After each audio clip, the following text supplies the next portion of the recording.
Krisis luar biasa sedang melanda keluarga kerajaan Inggris. Clarence House tenggelam dalam keheningan yang menyesakan setelah Raja Charles II tiba-tiba mengungkap pengakuan yang mengguncang seluruh bangsa. Di depan kamera, ia tidak hanya berbicara tentang penyakitnya, tetapi juga memperlihatkan wajah menakutkan dari sosok perempuan yang dulu ia percayai lebih dari siapapun. Camilla, yang selama ini digambarkan sebagai tiang penyangga takhta, kini terbongkar dalam perhitungan dinginnya. Secara lahiriah, ia memakai topeng pengorbanan dengan senyum tenang. Namun di balik istana, tanda-tanda tak terbantahkan mulai bermunculan. Ia menguasai aliran informasi, mengisolasi sang raja, dan menjauhkan William serta Kate ke pinggir panggung, selamber hadiahlah pemain cadangan.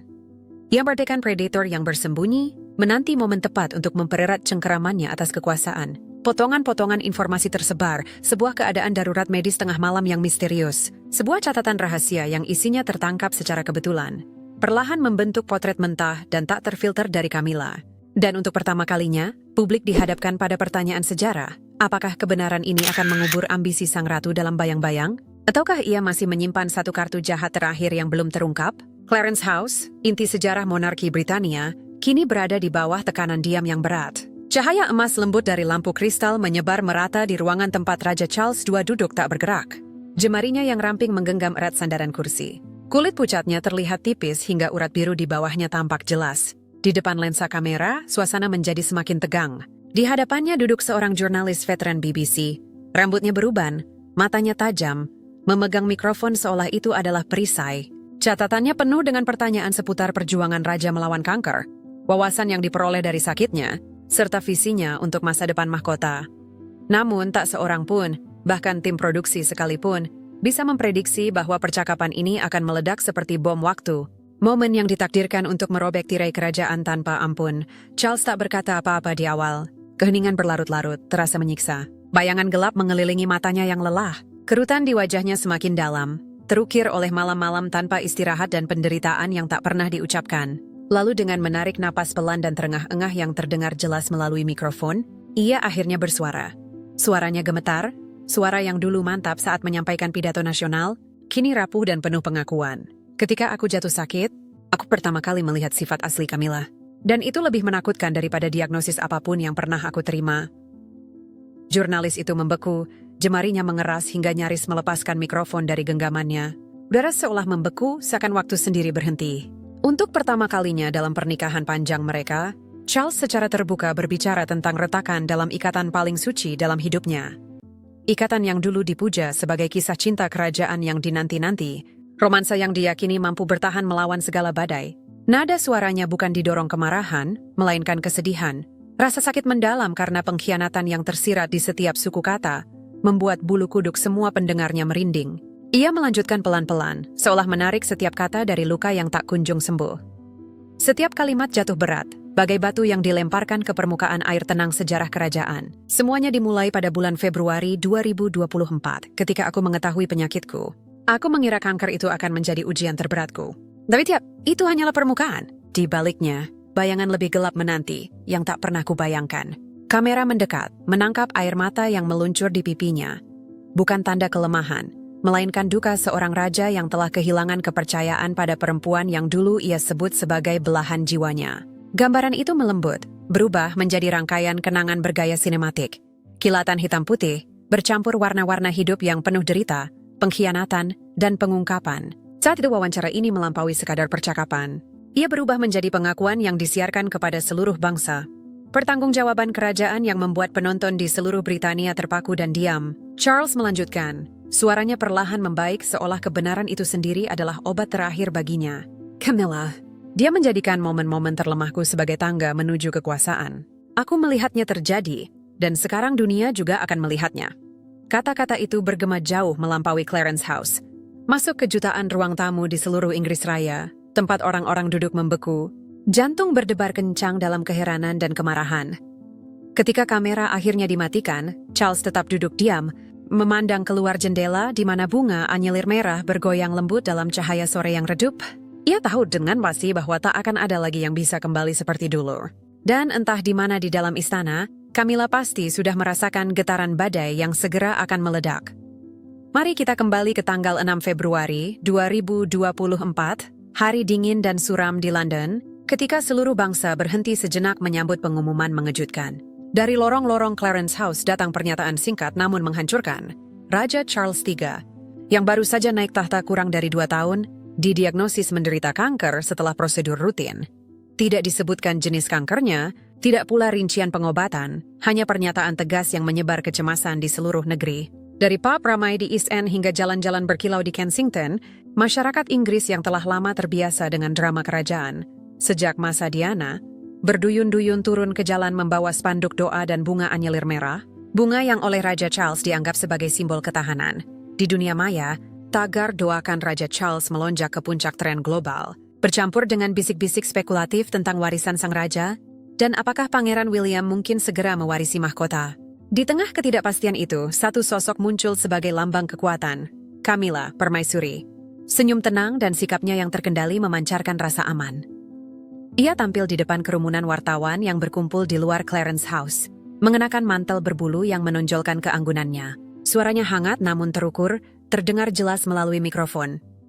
Yang Mulia tetap kuat dan terus menjalankan tugasnya seperti biasa. Mari kita percaya padanya, dan biarkan cinta bangsa menjadi sumber keberanian terbesarnya. Kata-kata yang dirancang dengan hati-hati itu tersebar ke seluruh media berita. Putranya sendiri menyebut Camilla sebagai batu penjuru kerajaan. Para analis di Sky News memujinya sebagai wanita besi yang mempelajari monarki. Citranya teguh, setia, tanpa pamrih, adalah puncak upaya selama lebih dari 10 tahun tim komunikasi istana untuk membentuk ulang citra publiknya. Namun di balik senyum yang terlatih dan berita-berita gemilang, di lorong-lorong suram Clarence House, Camilla telah bergerak dengan kehati-hatian diam-diam, bagai ular yang mengelilingi mangsanya. Hanya beberapa jam setelah pernyataan publik, ia menggelar pertemuan rahasia.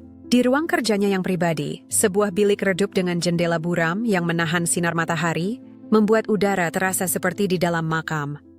Hanya para pembantunya yang paling dipercaya yang dipanggil, seorang pengacara tua berpeci emas, strategis komunikasi tajam bernama Eliza Hargrove, serta asisten medis setia yang telah melayaninya sejak masa menjadi Duchess of Cornwall. Camilla duduk di ujung meja kayu jati, jemarinya saling mengait, kuku merahnya mengetuk-ngetuk permukaan meja.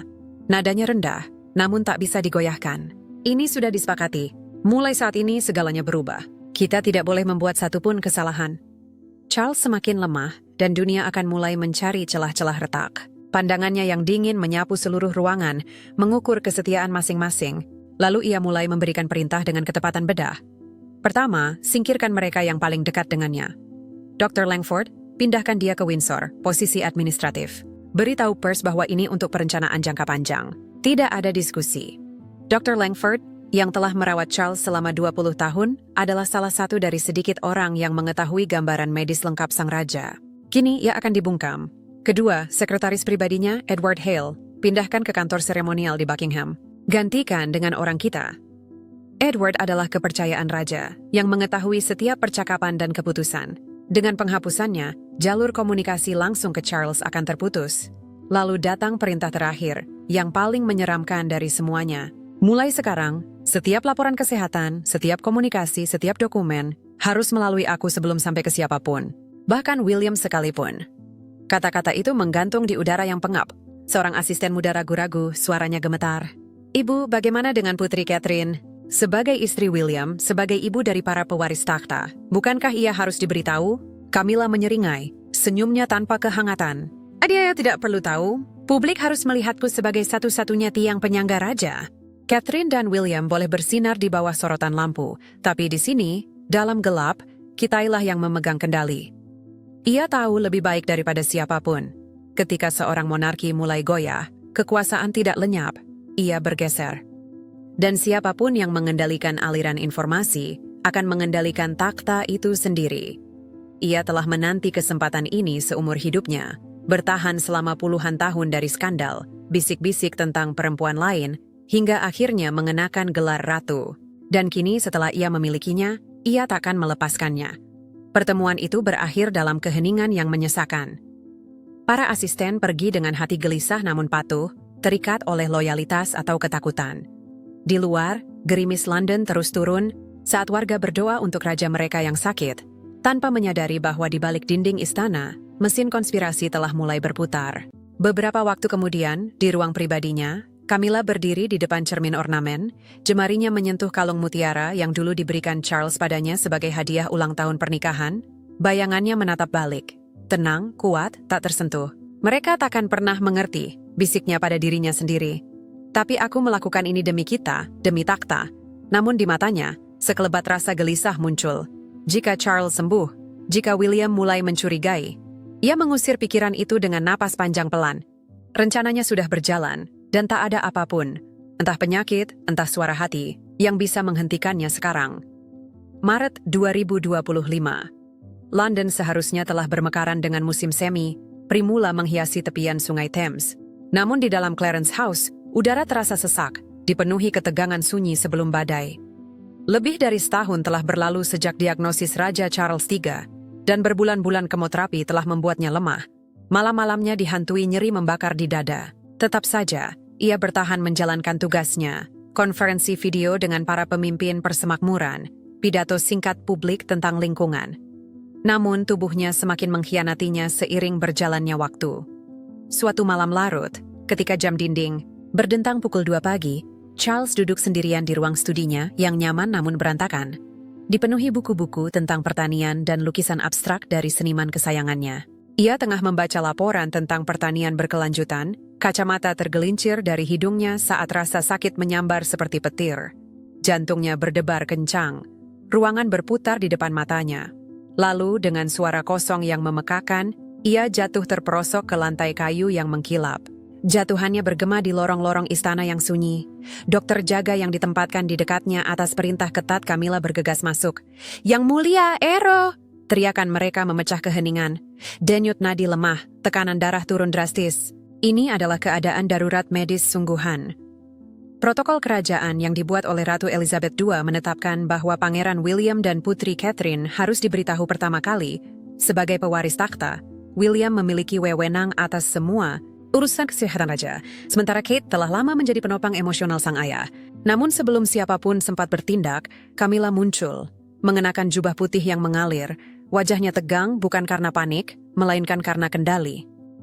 Ia mendorong para dokter dan memberikan perintah tegas, nada suaranya menusuk ke dalam kekacauan. "Berhenti. Tidak ada yang boleh tahu. Tidak ada panggilan ke William.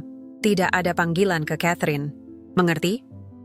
Para dokter membeku, saling pandang cemas. Salah satu di antaranya, Dr. Elena Vasquez, akhirnya berani bersuara, suaranya gemetar.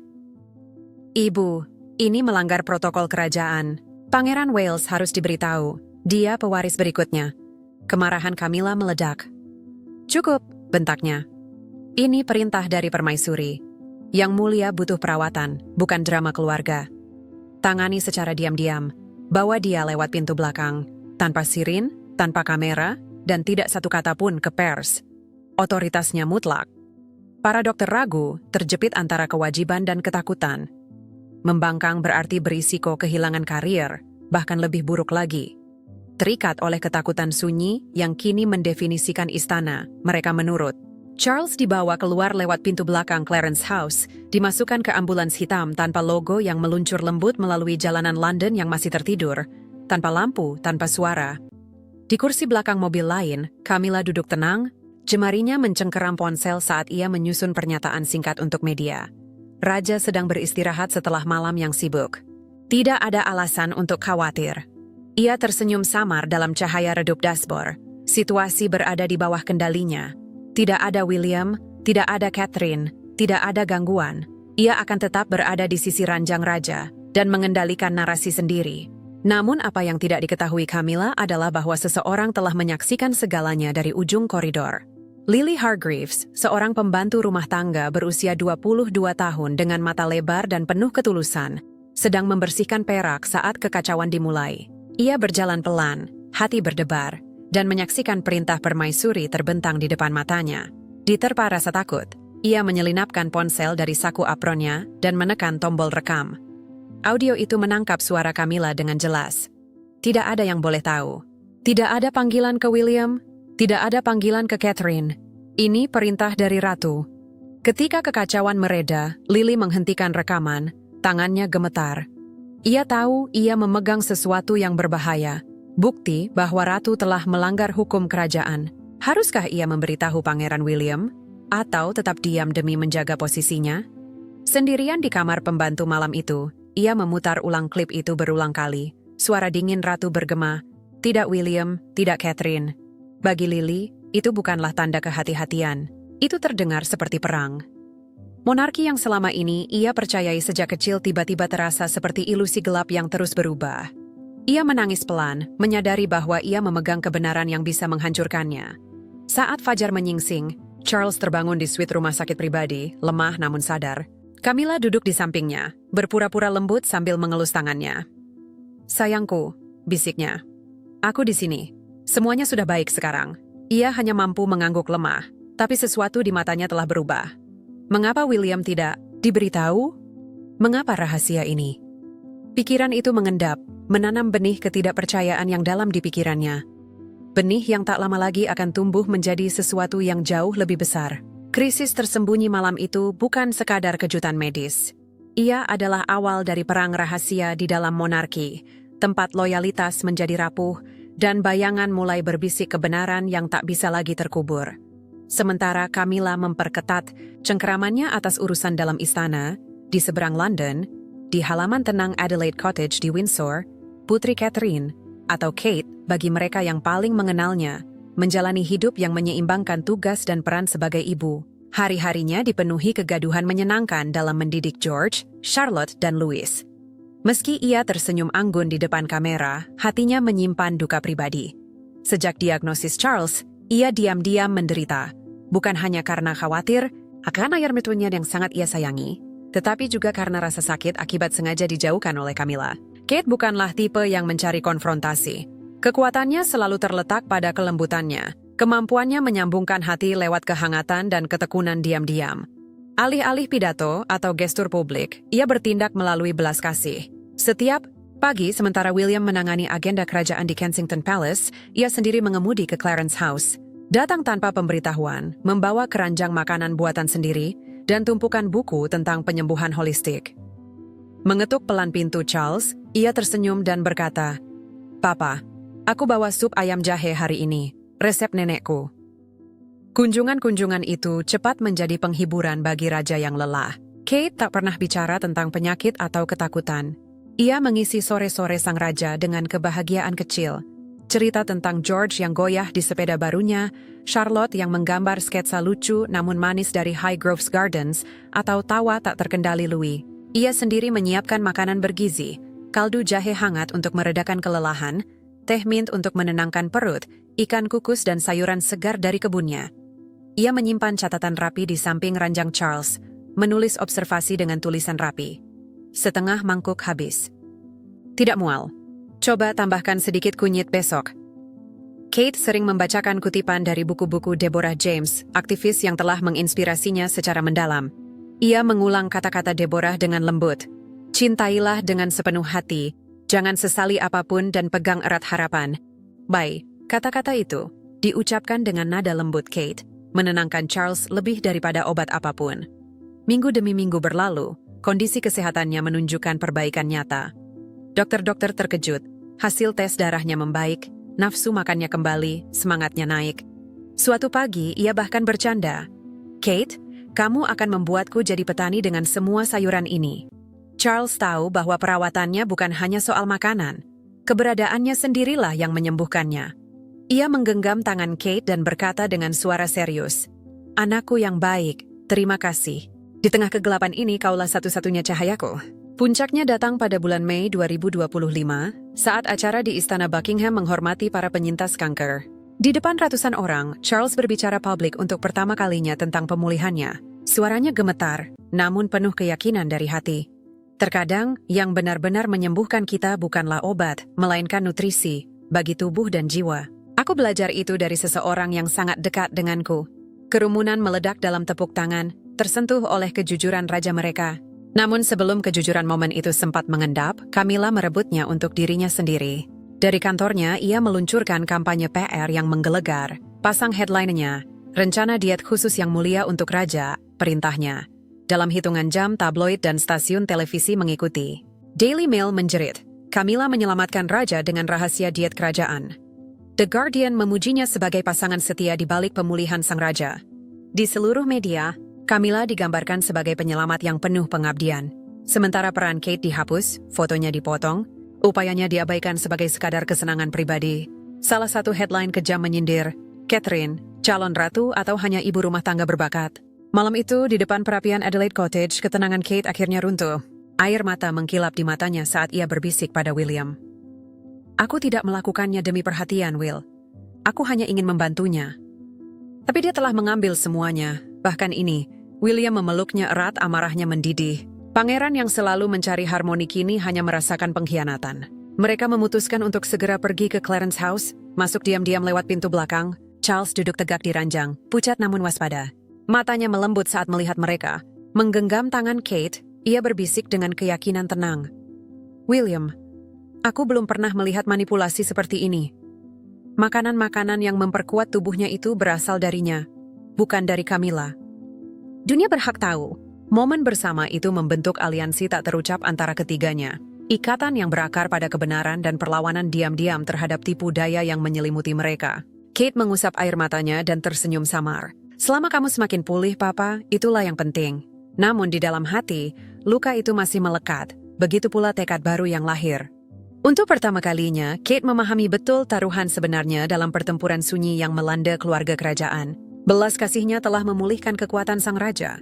Namun, ia juga membangkitkan keberanian dalam diri Charles untuk akhirnya menghadapi perempuan yang selama ini memerintah dari balik bayang-bayang.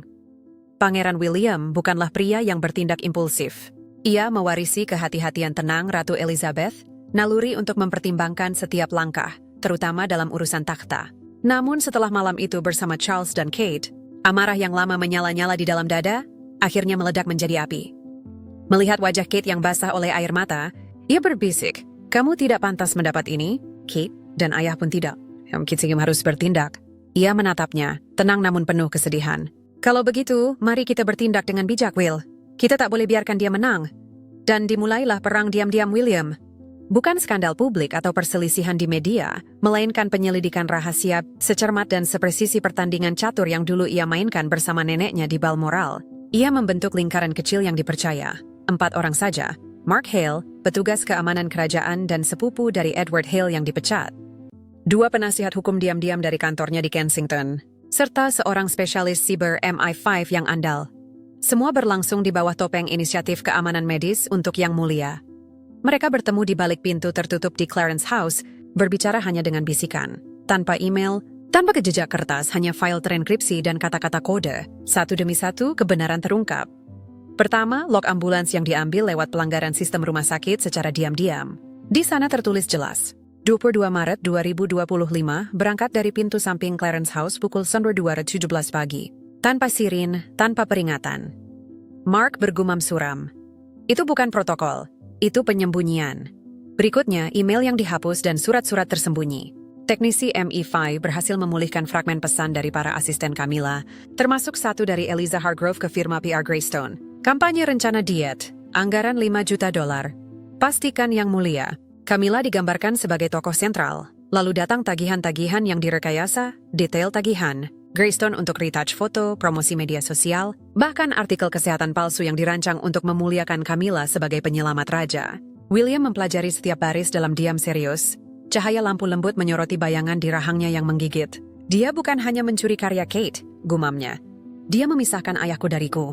Dari kita semua. Ini bukan ambisi. Oh, ini pengkhianatan. Namun titik balik penyelidikan ini tidak datang dari dalam istana, melainkan dari Lily Hargreaves. Gadis muda itu, yang telah membawa rahasia selama berbulan-bulan, diliputi rasa bersalah dan malam-malam tanpa tidur, akhirnya tak sanggup lagi menahan beban itu. Di akhir Juni, saat hujan mengguyur London, ia menyelinap keluar dari Clarence House, menggenggam USB kecil di saku mantelnya.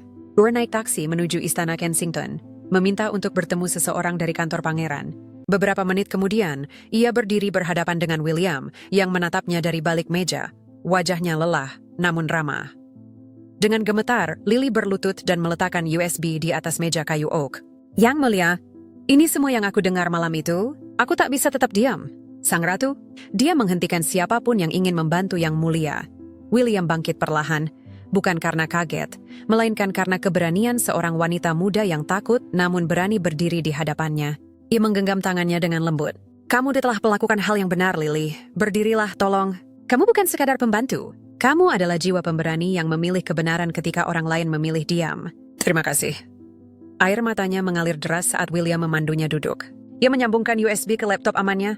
Ruangan tenggelam dalam keheningan, hanya suara hujan yang mengetuk jendela. Lalu suara Camilla memenuhi ruangan, dingin, tegas, dan penuh otoritas. Tidak ada yang boleh tahu. Tidak ada panggilan ke William. Tidak ada panggilan ke Catherine. Mengerti?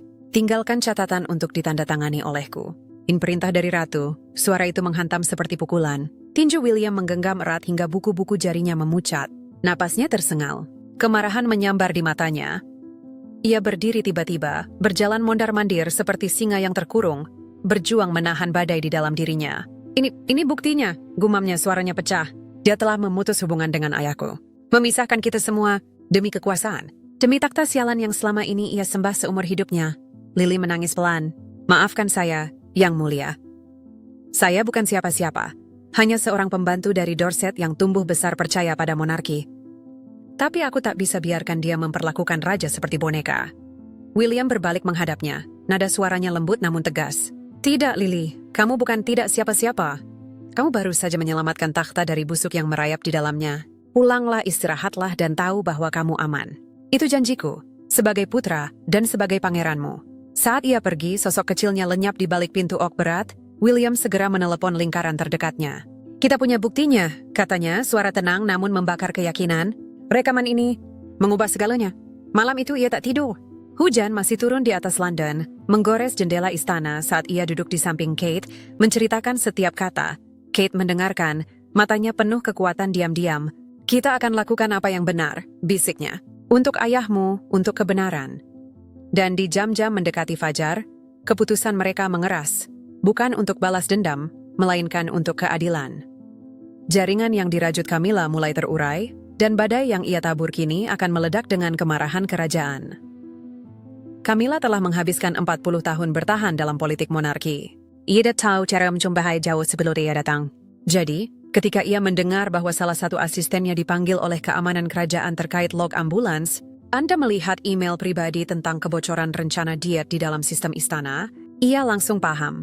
William sedang menggali kebenaran. Rasa takut menyergapnya, tapi mundur bukan sifatnya. Ia bergerak cepat, memanggil staf komunikasinya ke kantornya. Suaranya tetap tenang, namun matanya tajam. Kita sedang diserang, katanya. William di balik ini.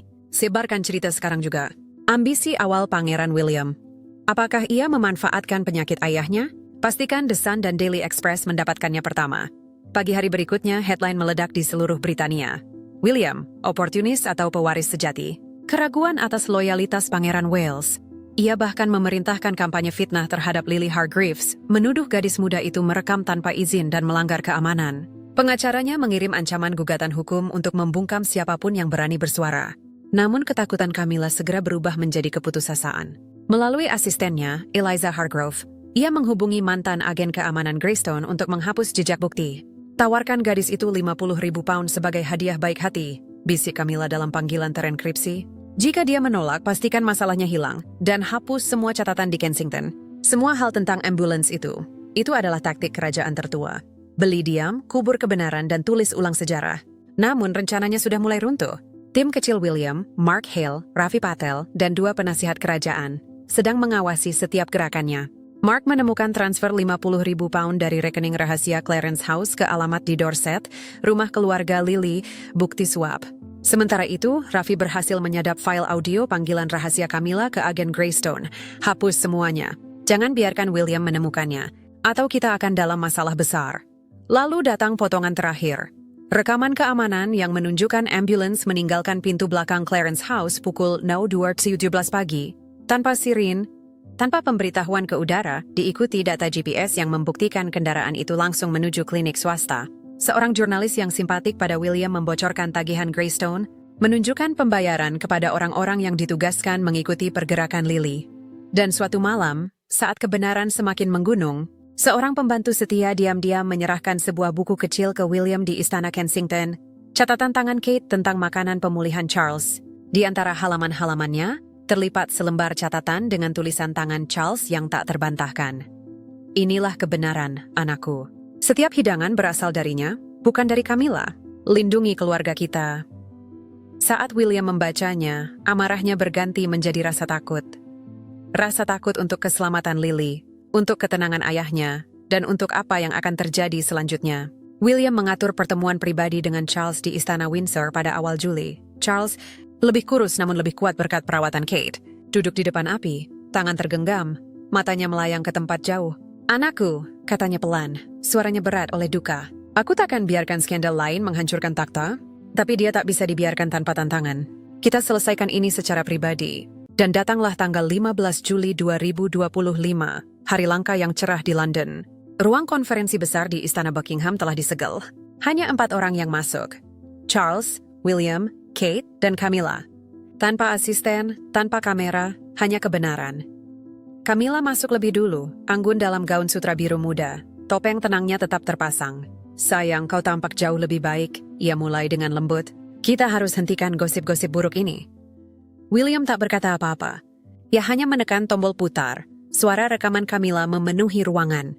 Tidak ada yang boleh tahu. "Sudah ada panggilan ke William?" "Tidak ada panggilan ke Catherine. Ini perintah dari Ratu." Kata-kata itu menggantung seperti guntur. Wajah Camilla memucat, tangannya gemetar di sandaran kursi. "Ini palsu," ia terbata-bata. "Rekayasa. Seseorang menjebakku." William maju selangkah, nada suaranya tenang namun tegas. "Di sini ada log ambulans, email Eliza, tagihan PR, dan ini, catatan Kate, kebenaran dalam tulisan tangan ayahmu sendiri." Charles mengangkat kepala, wajahnya serius. Suaranya parau, namun membawa otoritas seorang raja. "Di malam aku paling butuh cinta, kau membisukan keluargaku. Kau gunakan penyakitku untuk kekuasaan, dan kau ambil apa yang bukan hakmu. Ini berakhir sekarang. Mulai saat ini, Tuhan, aku tak bisa lagi percaya padamu." Camilla menangis bukan karena penyesalan melainkan kekalahan.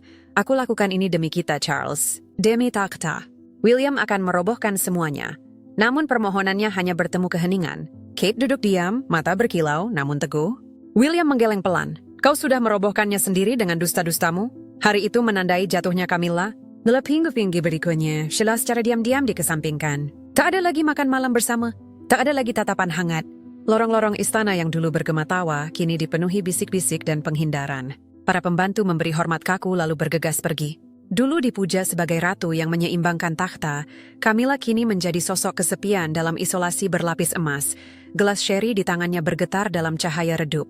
Bayangannya dicermin bukan lagi wajah seorang ratu, melainkan wanita yang runtuh oleh tipu dayanya sendiri. Empire kendalinya runtuh, bukan karena ia kurang licik, melainkan karena ia meremehkan loyalitas. Cinta antara seorang ayah, seorang anak, dan menantu perempuan yang kekuatan diam-diamnya menyatukan mereka berdua. Wawancara Clarence. House disiarkan tepat pukul 8 malam pada tanggal 12 Agustus 2025. Disiarkan nasional di bawah judul BBC, Pengakuan Sang Raja, Perjalanan Melalui Bayang-Bayang. Di seluruh Britania, jutaan orang menonton, pekerja pabrik di Manchester, bankir di London, keluarga yang berkumpul di pub dan ruang tamu. Bangsa ini menahan napas saat Raja Charles III, suaranya serak akibat penyakit namun penuh kebenaran, menceritakan segalanya. Pemecatan para penasehat, malam gelap kejatuhan medisnya, belas kasih Putri Catherine, dan akhirnya pengkhianatan yang menghancurkan kepercayaannya. Setiap pengungkapan menusuk seperti pisau, memotong tahun-tahun ilusi. Di Clarence House, Camilla duduk sendirian di ruang duduk yang redup. Cahaya televisi berkedip-kedip di wajahnya yang pucat. Ia bilang pada dirinya sendiri ia tak akan menonton, tapi beratnya momen itu tak bisa ditolak. Saat kata-kata Charles mencapai kalimat, "Ketika aku jatuh sakit, aku melihat wajah asli Camilla lebih menakutkan daripada diagnosis apapun." Sesuatu di dalam dirinya pecah. Ia mengerang, melempar gelas kristalnya ke meja. Gelas itu hancur berkeping-keping, memotong tangannya. Darah bercampur air mata di kulitnya. Namun rasa sakit fisik itu tak ada apa-apanya dibanding kesedihan kosong di dadanya. Ia ambruk di kursi, menangis tak terkendali, maskara mengalir di pipinya. Bukan lagi ratu yang berwibawa, melainkan wanita yang dilumat kehilangan, dikhianati oleh pria yang selama puluhan tahun ia perjuangkan untuk berdiri di sampingnya.